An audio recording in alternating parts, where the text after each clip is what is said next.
मैं बड़ी अच्छी बात कर सकता हूँ, लेकिन मेरी बात हो सकता है आपको आज बड़ी अच्छी लगे, लेकिन आज के 10 दिन के बाद, 10 महीने के बाद, 10 साल के बाद तब जाके सियासी लीडर का पता चलता है कि कौन दीवार के पीछे देख सकता था। आज़ादी जो रूठ जाए एक बार तो सदियों करना पड़ता है उसका इंतज़ार। आपके पास आज टाइम है, आप आज़ादी या गुलामी, खूबसूरती में आप हैं, दिमाग में आप हैं, हर चीज़ में आप हैं, तो भाई फिर कमी किस चीज़ की है? जो मर के जिंदा हो गया उसकी दुनिया बनी, जो मरने के बाद मर गया उसकी तो दुनिया ही नहीं रही। शेख साहब का कहना है कि जो शहबाज हुकूमत है वो हमारे मलबे तले दब गई है। ये मलबा जो है वो महंगाई वाला मलबा है या किसी बिल्डिंग का मलबा है? अस्सलाम वालेकुम। वालेकुम अस्सलाम। सर आपका नाम? चौधरी तनवीर अहमद डोट Kamboh from Sheikhupura. Sir protest में आने का खान साहब ने जो आपको कॉल दी कि प्रोटेस्ट जो है वो लिबर्टी में करना है या इसके बाद लाला मूसा में करना है, आप लिबर्टी में आए हैं, आपका मेन मकसद क्या है? देखिए, जो महंगाई है, जो पेट्रोल की प्राइसेस बढ़ी हैं, एक तो उसके लिए, और खान साहब ने जो हमें आज बाहर निकलने के लिए कहा है, हम उसके लिए बाहर आए हैं। लेकिन सबसे जो बड़ी बात है कि जो खान साहब का एक बयानिया है, गुलामी नहीं आज़ादी, तो कौम उसके साथ खड़ी हो गई, तो कौम को उसके साथ खड़ा होना भी चाहिए था। देखिए, हम लोग बैगर नहीं हैं, लेकिन जो पिछले अदवार गुजरे और जिस तरीके से हमें एक कर्जा लेके चीज़ें बनाने का और दूसरा तीसरा इन्होंने तमाशा जारी रखा, उसमें आगे हम लोगों ने देखा कि यार पूरी कौम ही कर्जे तले दब गई है। तो जैसे पिछले दिनों में गवर्नमेंट थी, कोविड-19 को हमने निभाया बड़े अच्छे तरीके से।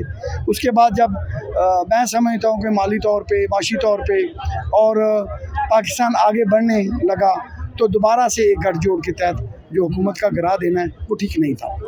सर आपने बोला कि पेट्रोल की कीमत जो है वो बहुत ज़्यादा हो गया है। अवाम का कहना है कि IMF के साथ खान साहब का मुआहिदा था कि पेट्रोल की कीमत जो है वो 300 या 270 रुपये या 300 तक जो है वो जाएगी। आपको क्या लगता है कि ये खान साहब का मुआहिदा है या ये अवाम के ख्याल से है कि अवाम कह रही है ये सिर्फ खान साहब का मुआहिदा है या ये शहबाज हुकूमत का मुआहिदा है? देखिए, आपका क्वेश्चन जो है ना जी, इसका बड़े शॉर्ट वर्ड में जवाब दे सकता हूँ, लेकिन मैं दूंगा नहीं। मैं शुरू कर रहा हूँ 1947 से। सबसे पहले ठीक है। 1947 से दो ताकतें थी, एक हज़रत कायद-ए-आज़म मोहम्मद अली जिन्ना थे और दूसरी अवाम थे उनके साथ, और एक ताकत ऐसी थी जो पाकिस्तान बनना नहीं दे रही थी। आज मैं पूछता हूँ कि फजल रहमान किसका बेटा है? आज मैं पूछता हूँ कि वली खान किसका बेटा है? आज मैं पूछता हूँ कि अचकज़ई किसका बेटा है? आज मैं पूछता हूँ कि असफ अली ज़रदारी किसका बेटा है? और भी बहुत सारे मैं बात कर सकता हूँ, लेकिन बात ये है कि ये अपनी अपनी सियासी पार्टियाँ भी रखते हैं, मजहबी पार्टियों में भी ये लोग शामिल हैं, अच्छे काम भी करते हैं, लेकिन जब भी पाकिस्तान को ज़रूरत होती है इत्तेहाद की, इकट्ठ की, आगे बढ़ने की, तो उस वक्त ये जो सलीबी ताकतें हैं, ये जो सुन्नी ताकतें हैं, ये उनके साथ खड़े नज़र आते हैं और खड़े नज़र ही आएंगे। अब बात करते हैं वो कि जब ये सारा कुछ हो रहा था, IMF से मुआहदा किसने किया? जब आप लोगों ने इस कंट्री का खिलवाड़ कर दिया, हमें उस पोजीशन में ले गए, अवाम को समझ नहीं आने दी, आपने कर्ज़ों के बोझ नीचे दबा लिया। इससे निकलने के लिए जो भी आता है उसको आप या तो असैसिनेट कर देते हैं या इतना उसको तबाह बर्बाद कर देते हैं। कह लें दूसरे लफ्ज़ों में, मेरी 60 साल की एज है, मैंने अपनी ज़िंदगी के एतबार में जुल्फ़िकार अली भुट्टो साहब को देखा, मैंने बेनज़ीर भुट्टो साहिबा को देखा। अवाम यही सारा कुछ था, यही हालात थे। उस जैसा जुल्फ़िकार अली भुट्टो जैसा लीडर बेहतरीन लीडर था उस वक्त का, बेहतरीन टेबल टॉक करने वाला लीडर, माशी तौर पे चीज़ों को समझने वाला लीडर। अवाम उसके साथ थी। क्या हुआ? हमने ज़ाया कर दिया।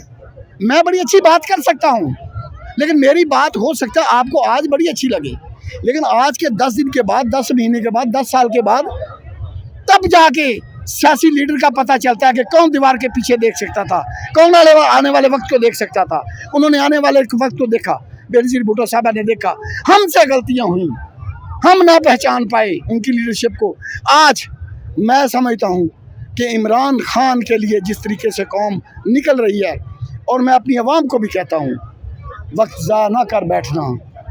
आज़ादी जो रूठ जाए एक बार तो सदियों करना पड़ता है उसका इंतज़ार। आपके पास आज टाइम है, आप आज़ादी या गुलामी। और मैं समझता हूँ कि ये सारी ताकतें हमारा कुछ भी नहीं बिगाड़ सकती, क्योंकि हम 5वीं बड़ी 8वीं ताकत हैं। हम एग्रीकल्चर कंट्री हैं, और सबसे बड़ी बात, हम इस्लाम को मानने वाले हैं। हम एक खुदा पे यकीन रखते हैं। हम आखिर ज़मान नबी, उसके ऊपर हम इस्लाम लाए हैं। तो कुछ नहीं होने वाला। हमारी जो बहनें, हमारे जो बेटे, हमारे जो बूढ़े जवान, किसान, मजदूर, सब आप देख रहे हैं, सब आप देख रहे हैं। तो बात ये है कि आज ज़रूरत ये नहीं है कि हमजा कौन है, शहबाज शरीफ कौन है, नवाज शरीफ कौन है। मेरा ये मकसद ही नहीं है। मैं विजनरी आदमी हूँ। मैं समझता हूँ कि आज एक ताकत इमरान खान है और उसकी आवाम है, और दूसरी ताकत पूरी दुनिया है, और आपने दुनिया से टकराना है। जब आप दुनिया से टकराएंगे तो आपका कंट्री का निखार सामने आएगा। और मैं समझता हूँ कि आप जब ब्रेन की बात करते हैं तो आप तो साफ़ी हैं, तो पाकिस्तान की आवाम का ब्रेन क्या है?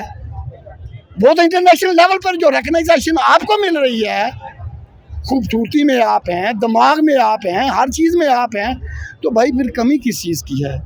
तो कमी है उन नाअहलों की, जिन्होंने कौम को ऐसे सब्ज़ बाग दिखाए, रोज़ी रोटी के लिए, बिरयानी के लिए, चाय पानी के लिए वर्गला लिया।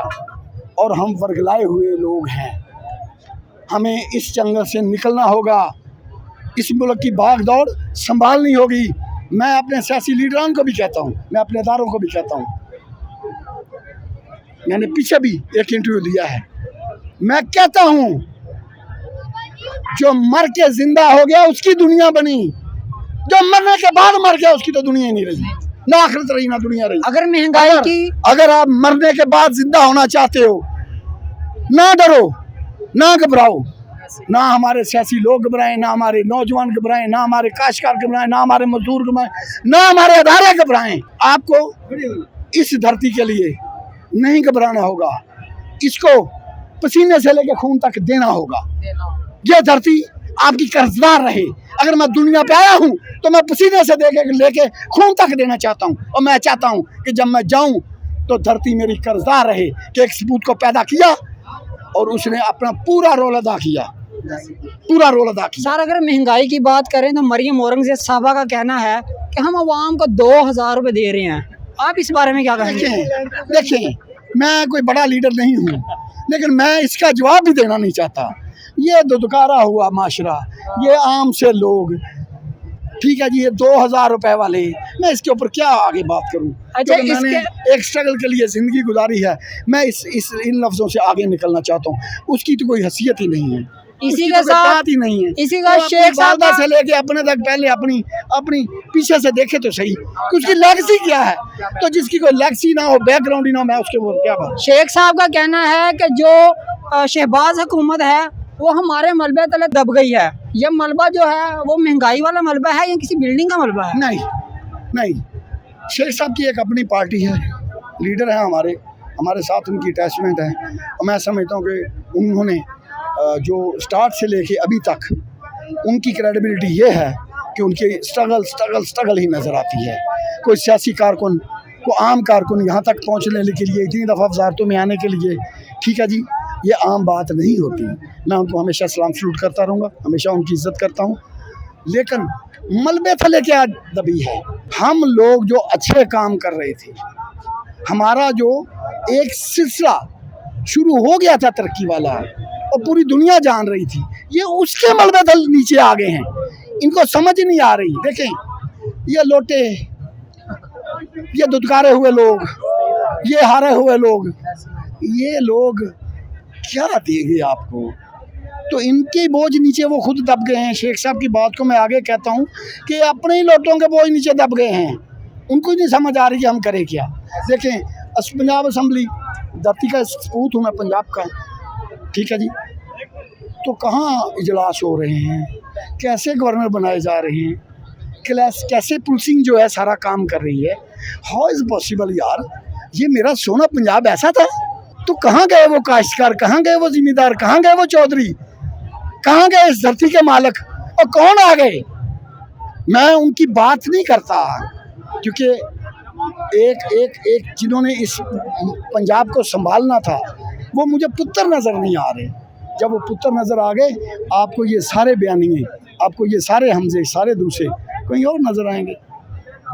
सर इसी के साथ आखिरी पैगाम खान साहब के लिए। सर मैं खान साहब के लिए ये पैगाम देता हूँ कि खान साहब, मालो सन की आपको ज़रूरत नहीं, पसीने के लिए खून तक हम देने के लिए तैयार हैं। माएँ बहनें बच्चे बेटियाँ आपके साथ खड़े हैं, और आपकी ज़िंदगी अल्लाह ताला आपको बहुत ज़िंदगी दे। आप इस मुल्क के हीरे हैं, आप उस मुल्क के कप्तान हैं, आप इस मुल्क के ट्रू लीडर हैं, आप इस मुल्क के सच्चे सुच्चे दोस्त हैं, और इस कौम के लिए कुछ करना चाहते हैं। काश के सारी कौम को तो अंदाज़ा हो चुका है, लेकिन हमारे अदारों को भी अंदाज़ा हो जाए यार, वो भी समझ लें कि ये सच्चे और सुच्चे लोग हैं, इनको मौका मिलना चाहिए। बहुत शुक्रिया सर आपका।